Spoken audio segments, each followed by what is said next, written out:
श्री स्वामी समर्थ. संपूर्ण वर्षातील एक दिवस असतो ज्या दिवशी यमराजाची पूजा केली जाते. दिवाळीतील हा दिवस यमदीपदान म्हणून ओळखला जातो. या दिवशी यमराजाला दिवादान केला जातो. दिवाळीचा दुसरा दिवस म्हणजे धनत्रयोदशीला यमदीपदान करणं महत्त्वाचं मानलं जातं.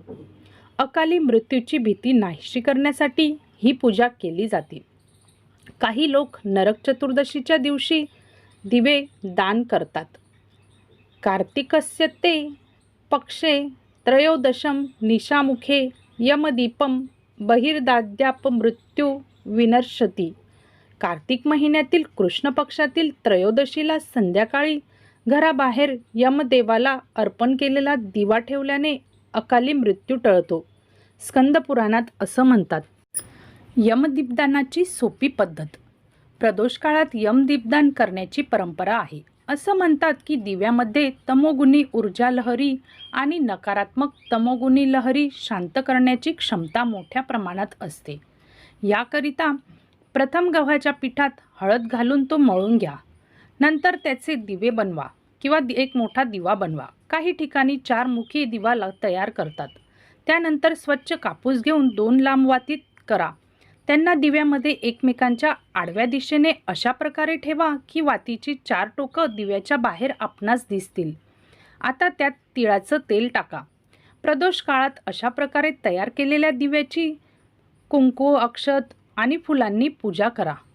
त्यानंतर घराच्या मुख्य दरवाजाबाहेर थोडी साखर किंवा गव्हाचा ढीग तयार करून त्यावर दिवा लावा. दिवा लावण्यापूर्वी तो पेटवून दक्षिण दिशेकडे पहा, कारण दक्षिण दिशेला यमाचं स्थान मानलं जातं. काही जण घरातील दक्षिणेला हा दिवा ठेवतात किंवा 13 दिवे लावून कुटुंबातील सदस्यांचे मृत्यूपासून रक्षण करा अशी प्रार्थना करतात. यमदीपदान मुहूर्त 29 ऑक्टोबर 2024 संध्याकाळी 5:38 पासून रात्री 6:55 करता येणार आहे. यमदीपदान मंत्र. मृत्यूनापाशदंडाभ्याम कालेन क्षामयाद सह त्रयोदशाम दीपदानता सूर्यजा प्रियताम मम.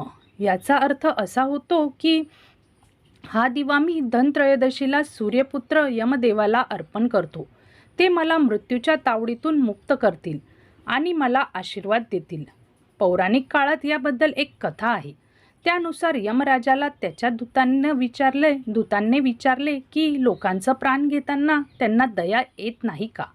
त्यावर त्यांनी नकारार्थी उत्तर दिलं. तुम्ही सत्य सांगा असं म्हटल्यावर यमदूतांनी सांगितलं की एकदा कुणाचा तरी जीव घेताना माझं मन भयभीत झालं होतं. हंस नावाचा राजा दुसऱ्या राज्यात शिकारीसाठी गेला होता. त्या राज्याचा राजा त्याचा खूप आदर करत होता. त्याच दिवशी राजाच्या पत्नीने मुलाला जन्म दिला. त्यांना एका ज्योतिषशास्त्राने सांगितलं होतं की लग्नानंतर 4 दिवसांनी मुलाचा मृत्यू होईल. हे ऐकून राजाने मुलाला गुहेत सोडलं आणि लोकांना त्याच्यावर लक्ष ठेवण्यास सांगितलं. काही काळानंतर एका मुलीनं त्या ब्रह्मचारी मुलाशी गंधर्व म्हणून विवाह केला. लग्नानंतर 4 दिवसांनी मुलाचा मृत्यू झाला. यमदूतांनी सांगितलं की त्या स्त्रीचा विलाप पाहून त्यांचं हृदय भरून आलं होतं. काही काळानंतर एका मुलीने त्या ब्रह्मचारी मुलाशी गंधर्व म्हणून लग्न केले. लग्नानंतर 4 दिवसांनी मुलाचा मृत्यू झाला. त्यामुळे त्या स्त्रीचं विलाप पाहून त्यांचे हृदय भरून आले. या प्रसंगानंतर यमराज म्हणाला की धनत्रयोदशीच्या दिवशी विधिवत पूजा आणि दिवेदान केल्याने अकाली मृत्यू टळेल. यासाठी धनत्रयोदशीच्या दिवशी यमाच्या नावाचा दिवा लावला जातो. धनत्रयोदशीबद्दल अजून एक दंतकथा आहे. ती म्हणजे समुद्रमंथन. जेव्हा असुरांबरोबर इंद्रदेवांनी महर्षी दुर्वास यांच्या शाप निवारणास समुद्रमंथन केले तेव्हा त्यातून देवी लक्ष्मी प्रकट झाली. तसेच समुद्रमंथनातून धन्वंतरी अमृतकुंभ बाहेर घेऊन आला. म्हणून धन्वंतरीचीही या दिवशी पूजा केली जाते. या दिवसात धन्वंतरी जयंती असेही म्हणतात. धनत्रयोदशीचा सण 29 ऑक्टोबरला साजरा होणार आहे. या विशेष दिवशी देवी लक्ष्मी, भगवान धन्वंतरी, आयुर्वेदाचे जनक आणि भगवान कुबेर यांची पूजा केली जाते. धनत्रयोदशीच्या दिवशी नवीन वस्तू खरेदी करण्याची परंपरा आहे. लोक या दिवशी सोने, चांदी आणि भांडे खरेदी करतात. या वस्तू खरेदी करणे शुभ मानले जाते. पण तुम्हाला माहिती आहे का की धनत्रयोदशीच्या दिवशी दान करणे देखील शुभ मानले जाते. तुम्ही अनेक गोष्टी दान करू शकतात ज्याचा तुम्हाला फायदा होऊ शकतो. धनत्रयोदशीच्या दिवशी दान करणे हे महान दान मानले जाते. असे म्हटले जाते की जर तुमच्या जीवनात आर्थिक समस्या असतील तर त्यामुळे या दिवशी अशा काही गोष्टी आहेत ज्यांचे दान केल्याने तुमच्यावर देवी लक्ष्मीची कृपा होईल. तर ते दान काय आहे आपण बघून घेऊया. गरिबांना धान्य दान करा. असे मानले जाते की धनत्रयोदशीच्या दिवशी गरिबांना धान्य दान केल्याने तुमची आर्थिक स्थिती सुधारते. जर तुम्हालाही देवी लक्ष्मीची कृपा तुमच्यावर राहावी असे वाटत असेल तर एखाद्या गरजू व्यक्तीला धान्य दान करा. असे केल्याने देवी लक्ष्मीचीही कृपा होईल. पैशाची आणि धान्याची कमतरता देखील दूर होईल. पिवळे वस्त्र दान करा. धनत्रयोदशीच्या दिवशी पिवळे वस्त्र दान करणे देखील शुभ मानले जाते. असे म्हणतात की पिवळे वस्त्र दान केल्याने पुण्य प्राप्त होते. पिवळ्या रंगाचे कपडे गुरुग्रहाशी संबंधित आहेत. पेढ्यांचा प्रसाद वाटा. धनत्रयोदशीच्या शुभ दिवशी पेढे आणि नारळ करा.